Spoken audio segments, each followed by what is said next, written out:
السلام علیکم مائی digital family, کیسے ہیں آپ لوگ سب؟ امید ہے کہ آپ لوگ سب ٹھیک ہوں گے اور کرونا سے محفوظ ہوں گے انشاءاللہ۔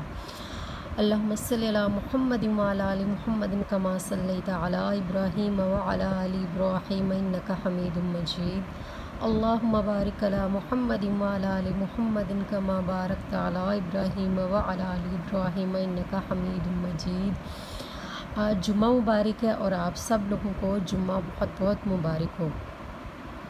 اچھا جی، آج جو ہے سب سے پہلے بات کر لیتے ہیں دو سجدوں کی بات کرتے ہیں، ایک سجدہ تلاوت اور ایک سجدہ سہو۔ ان دونوں کو باری باری جانتے ہیں کہ یہ دونوں سجدے بیسیکلی ہے کیا۔ ایک تو ہم سجدہ سب کچھ جانتے ہیں کہ سجدہ جو ہم نماز میں کرتے ہیں۔ اچھا، یہ جو سجدہ تلاوت ہے یہ قرآن پاک میں مختلف صورتوں میں آپ سجدہ دیکھتے ہوں گے، یعنی کہ 9ویں پارے میں پہلا سجدہ ہے اور اس کے بعد 30ویں پارے میں آخری سجدہ آتا ہے، یہ والا، یہ دیکھیں یہ آخری سجدہ ہے۔ اور قرآن پاک میں ٹوٹل 14 سجدے ہیں اور ایک 15واں سجدہ جو کہ امام شافعی رحمۃ اللہ علیہ کی طرف سے ہے۔ اچھا، یہ سجدہ تلاوت جو ہے اس کو ادا کیسے کیا جاتا ہے؟ جب آپ قرآن پاک پڑھ رہے ہوں اور سجدہ تلاوت آ جائے تو آپ فوراً سے اٹھیں اور وہ اپنی آیت ختم کر کے سجدے کی اور سجدے میں اللہ اکبر کر کے تکبیر کر کے سجدے میں چلے جائیں اور 3 دفعہ سبحان ربی الاعلیٰ، سبحان ربی الاعلیٰ، سبحان ربی الاعلیٰ کہیں اور اٹھ جائیں اور سلام پھیریں اور دوبارہ سے اپنی تلاوت شروع کر دیں۔ اچھا، یہ جو ہے یہ تو سجدہ تلاوت کی ہو گئی۔ اب ہم بات کرتے ہیں تھوڑی سی سجدہ سہو کی۔ یہ تھوڑی سی لمبی بات ہوگی، اس لیے دھیان سے سنیے گا کہ سجدہ سہو بیسیکلی پہلے سہو کا مطلب ہم جانتے ہیں۔ سہو کا مطلب ہوتا ہے کوئی ایسی غلطی، کوئی ایسی کوتاہی جو کہ انجانے میں ہو گئی ہو، نادانستگی میں ہو گئی ہو، جو کہ قصداً نہ کی ہو۔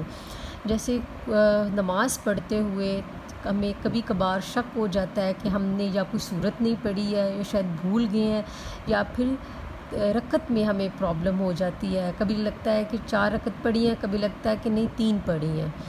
اس طرح وہ جہاں غلطیاں ہو جاتی ہیں اس کو اللہ تعالیٰ نے ایک بہت ہی خوبصورت طریقہ بتایا ہے کہ آپ 2 سجدے کر لیں تو آپ کی ساری جو اگر کوئی کوتاہی ہوئی ہے تو وہ معاف ہو جائے گی۔ اچھا، سجدہ سہو کو ادا کیسے کیا جاتا ہے؟ ہمیں کیسے پتہ چلے گا کہ ہم نے سجدہ سہو کیسے ادا کرنا ہے؟ تو سب سے پہلے ہم بات کرتے ہیں کہ اگر جیسے کہ ایک حدیث ہے حضرت ابو ہریرہ رضی اللہ تعالیٰ عنہ کی کہ ایک دفعہ حضرت صلی اللہ علیہ وسلم نے ظہر یا شاید عصر، بعض روایات میں ظہر ہے اور بعض روایات میں عصر کی نماز ہے، کہ 4 کی بجائے 2 رکعت پڑھا دی۔ اور ایک صحابی حضرت ذوالدین رضی اللہ تعالیٰ عنہ نے کہا کہ کیا نماز کم ہو گئی ہے یا نماز ہم بھول گئے ہیں؟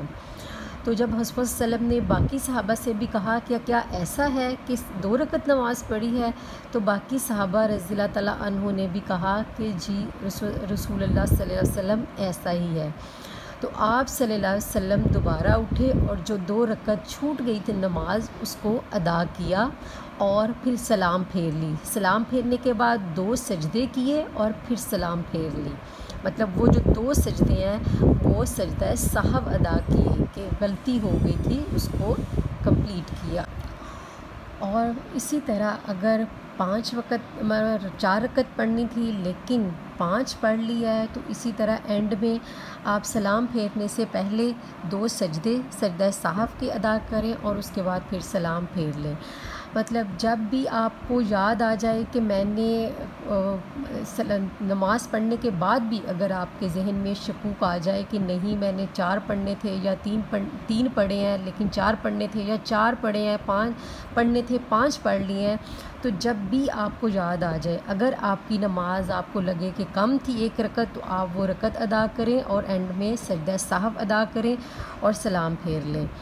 اور اگر زیادہ پڑھ لی تھی تو پھر صرف سجدہ سہو ادا کریں، سلام پھیریں اور دعا مانگ لیں۔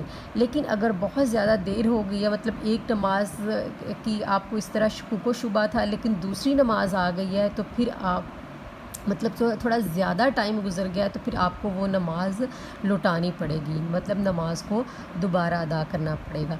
اچھا، اب ایک اور کنڈیشن ہے کہ اگر ہم سورت جو ہے، اگر سورہ فاتحہ اگر بھول گئے ہیں نماز پڑھتے ہوئے، تو سورۃ فاتحہ کے بغیر تو نماز ادا ہوگی نہیں، تو اس کا مطلب ہے کہ وہ رکعت آپ کی ادا نہیں ہوگی، بلکہ آپ کو اگلی رکعت جو ہے وہ اس کو ایڈ کرنا پڑے گا۔ اگر آپ نے ایک رکعت میں سورۃ فاتحہ نہیں پڑھی لیکن اگلی رکعت میں سورۃ فاتحہ پڑھ لی ہے، تو وہ جو اگلی رکعت ہے وہی پہلی رکعت یا قائم مقام رکعت جو ہے وہ کاؤنٹ ہوگی۔ اور اگر دوسری سورہ اخلاص ہے وہ پڑھنا بھول گئے ہیں، تو اس کی جگہ کوئی سورت پڑھ لی ہے یا کچھ اور ہے، تو وہ بھی پھر آپ کی نماز ادا ہو جائے گی۔ لیکن بعض دفعہ ایسا بھی ہوتا ہے کہ ہم ایک سورت پڑھنا شروع کی ہے لیکن ذہن ہمارا کہیں اور ہوتا ہے اور ہم دوسری سورت پڑھنا شروع کر دیتے ہیں اور وہ سورت اینڈ تک پڑھ لیا، تو پھر بھی نماز ادا ہو جائے گی۔ اور اینڈ میں پھر وہی کہ سجدہ سہو ادا کریں اور اللہ تعالیٰ سے دعا مانگیں اور اللہ تعالیٰ قبول و منظور فرمائے گا۔ بس یہی چھوٹی سی بات تھی جو آپ لوگوں کے ساتھ آج شیئر کرنی تھی، اور اگر آپ کے لیے یہ میری ویڈیو فائدہ مند ہو تو دوسروں تک بھی شیئر کیجیے گا، ویڈیو کو لائک کیجیے گا اور میرے چینل کو سبسکرائب ضرور کیجیے گا۔ اور ایک اور بات، آج جمعہ ہے تو آپ نے نماز مغرب کے بعد 41 مرتبہ یا اللہ یا معیذ پڑھنا نہیں بھولنا۔ اور ایک چھوٹی سی بات کہ جب آپ قرآن پاک پڑھ رہے ہوں تو آپ پانی اپنے پاس رکھ لیں، اور جب آپ قرآن پاک کمپلیٹ کر لیں، مطلب جتنی آپ نے تلاوت کرنی تھی تلاوت آپ کی پوری ہو گئی ہو، تو آپ اس پانی پہ جو پاس رکھا اس پہ پھونک ماریں اور خود بھی پئیں، اپنے گھر والوں کو پلائیں، کیونکہ یہ قرآن پاک کی برکت سے جو ہے اللہ تعالیٰ آپ سب کو شفائے کاملہ عطا فرمائے۔ اور میرے کزن ہیں وہ بہت بیمار ہیں، ان کے لیے آپ ضرور دعا کیجیے گا، جو بھی میری بات سن رہے ہیں ان کے لیے ضرور دعا کیجیے گا کہ اللہ تعالیٰ ان کو صحت تندرستی عطا فرمائے۔ چلیں جی، اپنا خیال رکھیے گا اور اپنے ارد گرد لوگوں کا بھی خیال رکھیے گا، دعاؤں میں یاد رکھیے گا۔ فی امان اللہ۔